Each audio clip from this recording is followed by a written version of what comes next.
சில காரியங்கள் இப்படி வரும்போது நம்ம இன்னைக்குள்ளதை பார்க்கிறோம். என் ஆண்டவர் எதிர்காலத்தை பார்க்கிறவர், ஆதியும் காலத்திற்கு அப்பாற்பட்டதை பார்க்கிறவர். நமக்கு எல்லாமே குறுகலாக தானே, இப்ப பார்ப்போம், நாளைக்கு பார்ப்போம். இன்னைக்குள்ள சொல்ல நம்முடைய பார்வையும் லிமிட்டட் தான், நம்முடைய திங்கிங்கும் லிமிட்டட் தான், நம்முடைய வழிகளும் சிறியது தான். ஆண்டோடைய பிள்ளைகளுக்கு எல்லாவற்றிலும் ஒரு நோக்கம் உண்டாண்டோம். நடத்துகிற பாதையிலும் செய்கிற காரியங்களிலும் சில காரியங்கள் நமக்கு தாமதமாக இருக்கலாம், இந்த ஆண்டோடைய பார்வையில் அது சரியானதாக இருக்கும். அதான் ரைட் டைம்ல ரைட் வேல கர்த்தர் காரியங்களை செய்வார். போத்திபார் வீட்டுல கர்த்தர் கூட இருக்கிறது. யோசேப்பு பார்த்தானோ இல்லையோ, போத்திபார் பார்க்கிறான். சிறைச்சாலையில் போடப்பட்டதும் கூட கர்த்தர் கூட இருக்கிறத யோசேப்பு பார்த்தானோ இல்லையோ, சிறைச்சாலையின் அதிகாரி பார்க்கிறான். அவன் என்ன பண்றான், தன்னுடைய பவரை கொடுக்கிறான், பொறுப்பை கொடுத்து சிறை கைதிகள் நீ விசாரிச்சு கவனிச்சுக்கப்பா அப்படிங்கிறான். ஏன் கர்த்தர் யோசேப்போடு கூட இருக்கிறத சிறைச்சாலையின் அதிகாரி பார்த்தான், யோசேப்புக்கு தெரியல. சில நேரம் இப்படிப்பட்ட பாதையில நீங்களும் நானும் நடக்க வேண்டியது இருக்கும். இந்த உலகமே நம்மளை கைவிட்டது போல, உறவுகள் கைவிட்டது போல, ஆண்டவர் நம்ம விட்டு விலகியது போல, ஐம் அலோன், நான் மட்டும் தனியா இருக்கிறேன், நான் மட்டும் போராடுறேன், என் வாழ்க்கை தான் அப்படி ஆயிடுச்சு நினைக்கலாம். நிர்பந்தமான சூழ்நிலையில் இருக்கலாம். எந்த இடத்துல இருக்கக்கூடாது அந்த இடத்துல நீங்க கட்டப்பட்ட நிலை, தூக்கி போடப்பட்ட நிலைமையில இருக்கலாம், தனித்து விடப்பட்டு இருக்கலாம், நம்பிக்கை இழந்து போயிருக்கலாம், உங்களுக்கு எல்லாமே தோல்வியா மாறி இருக்கலாம். ஆனா நீங்க இருக்கிற இடத்துல வெளியே வருவதற்கு வழி இல்லாம இருக்கலாம்.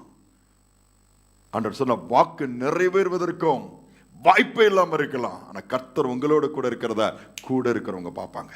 அந்த இடத்திலும் உங்களிடத்தில் இந்த நன்மை தான் உண்டாகும் வழிய, ஒருவேளை உங்களுக்கு நன்மை உண்டாகாமல் இருக்கலாம், உங்களுக்கு ஆசீர்வாதம் இல்லாமல் இருக்கலாம், உங்களுக்கு அற்புதம் இல்லாமல் இருக்கலாம், உங்களுக்கு விடுதலை இல்லாமல் இருக்கலாம், உங்கள் வாழ்க்கையில எந்த ஒரு மாற்றமும் ஏற்றமும் இல்லை, வீழ்ச்சி தான், தொடர்ந்து அடிமேல் அடி அடிமேல் அடின்று பட்டுட்டே இருக்கலாம்.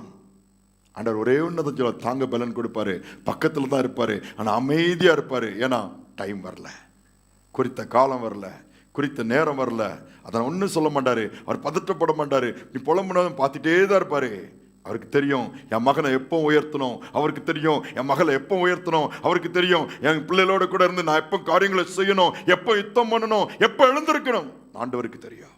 20 வெள்ளிக்காசுக்கு விற்கப்பட்ட ஒரு வாலிபன், அடிமையாக போத்திபார் வீட்டில் வேலை செய்த ஒரு வாலிபன், செய்யாத பாவத்தை செய்தான், குற்றத்தை செய்தான் என்று காவலிலே தூக்கி போடப்பட்ட வாலிபன்.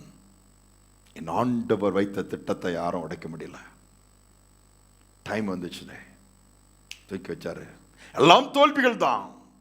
அங்கதான் ஒரு கிரேட் ஃபியூச்சருக்கு, ஒரு பெரிய எதிர்காலத்துக்கு வழியா மாறிச்சுது. உங்க வாழ்க்கையிலும் கூட நீங்க பட்ட தோல்விகள், பாடுகள் எல்லாம் முடிஞ்சிருச்சுன்னு நினைக்காதங்க.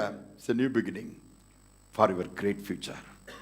அது ஏதோ விழுந்து போச்சு முடிஞ்சு போச்சுன்னு சொல்றதுக்கு இல்ல, அது ஒரு புதிய ஆரம்பம், புதிய எதிர்காலத்துக்கு, புதிய ஆசீர்வாதத்துக்கு நேரம் நடத்துது. அங்கதான் ஆண்டவருடைய திட்டம் வெளிப்படுது. அதுதான் வைத்திருக்கிறார். உங்களுக்கு இப்பொழுது தெரியாது, மறைந்திருப்பது இப்பொழுது அது புரியாது, புரிய வைக்க முடியாது. புலம்பிட்டு தான் இருக்கணும். ஆண்டவர் பார்த்துட்டு கொஞ்சம் பொறுமையா தான் இருப்பாரு. இப்படி நடந்துச்சு, ஏன் 1008 கேள்விகள் உங்களுக்கு வரலாம். நேற்று வர நம்பிக்கையோட தானே இருந்தேன், நேற்று வர எனக்கு தான் நினைச்சிட்டு இருந்தேன், இன்னைக்கு எனக்கு இல்லைன்னு சொல்றீங்களா? கவலைப்படாதங்க, பெஸ்ட் காத்துட்டு இருக்குது. யோசிப்பு நினைச்சா சிறைச்சாலிலிருந்து வெளியே வந்தா போதும், என் ஆண்டவர் நினைச்சாரு சிங்காசனத்தில் உட்கார வைக்கணும்னு சொல்லி. இதுதான் காட்ஸ் டூயிங். இதான் ஆண்டவர் நம்மிடத்தில் எதிர்பார்க்கிறார். வாலிப வயதுல நிறைய சேலஞ்சஸ் இருக்கலாம், எதிர்பார்த்த வேலை கிடைக்காம இருக்கலாம், எதிர்பார்த்த வாழ்க்கை அமையாம இருக்கலாம், எதிர்பார்த்த இடத்துல இல்லாம இருக்கலாம். இன்னைக்கு எங்கேயோ தள்ளப்பட்டிருக்கிறேன், எங்கேயோ கிடைக்கிறேன், நான் இன்னைக்கு என் வாழ்க்கை இன்னைக்கு ஒண்ணு இல்லாம வண்ணாந்தரமா போயிடுச்சுங்கிறீங்களா? கூட கர்த்தர் இருக்கிறாரான்னு பாருங்க, அது போதும்.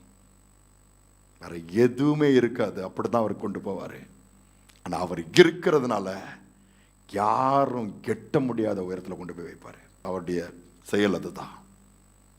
தோல்வி முடிவல்ல, தோல்வி முடிவல்ல, அது இட்ஸ் a new future-க்கான பிகினிங்.